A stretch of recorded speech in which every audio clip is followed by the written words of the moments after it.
So many Google and Facebook searches serve as confessionals that reveal the type of human beings we are at our core, but we're too embarrassed to ask out loud. Hi, I'm Pam Gibson, and I'm reviewing Seth Steven Davidowitz's book, Everybody Lies: Big Data, New Data, and What the Internet Can Tell Us About Who We Really Are. Seth sets about collecting just such information through services such as Google Trends, AdWords, and his own trends-based algorithm.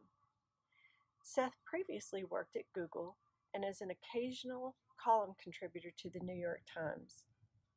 He also touts himself as an internet data expert who tracks digital trails that people leave as they make their way across the web.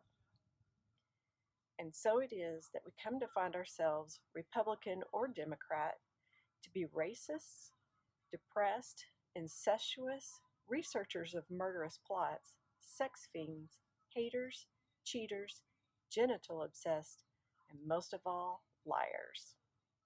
If you don't believe we are so debased, just ask Big Data, which provides insights at the micro level, allowing huge amounts of data to be analyzed and collected as small data sets. The question is, how seriously can we take this type of research?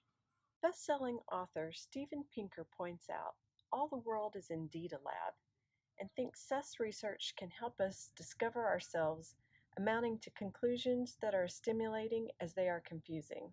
Pinker thinks that questions we ask Google are essential to our physical as well as mental health due to the digital truth serum, which should help us overcome our biases. This sounds intuitive. However, the information comes through questionable collection methods, which might allow the researcher to form a causal connection rather than understanding that it might be mere correlation or even happenstance. Statistician Kaiser Fung, the data Seth uses has little control over its origin, is not usually experimental, and treated as complete by the researcher. Seth wants social scientists to begin to use this type of research, but classic scientists adhere to stricter rules when accepting claims about causality. Causality requires a law of identity applied to action. It needs to be testable and in a controlled environment. Nevertheless, Fung agrees that this type of data mining has potential, assuming more serious collection methods can be applied. Early in his book, Seth takes some liberty with bias himself, while taking his readers into the world of Sigmund Freud's theories because they line up with Seth's research on Pornhub. This is where the White Rabbit is waving the reader to go down the psychoanalysis rabbit hole, where man is viewed as an amoral being who is basically a loathsome pervert.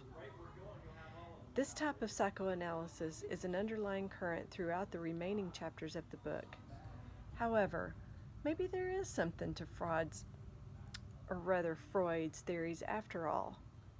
A misspoken word or a typo may indeed give a clue as to what is really at our core.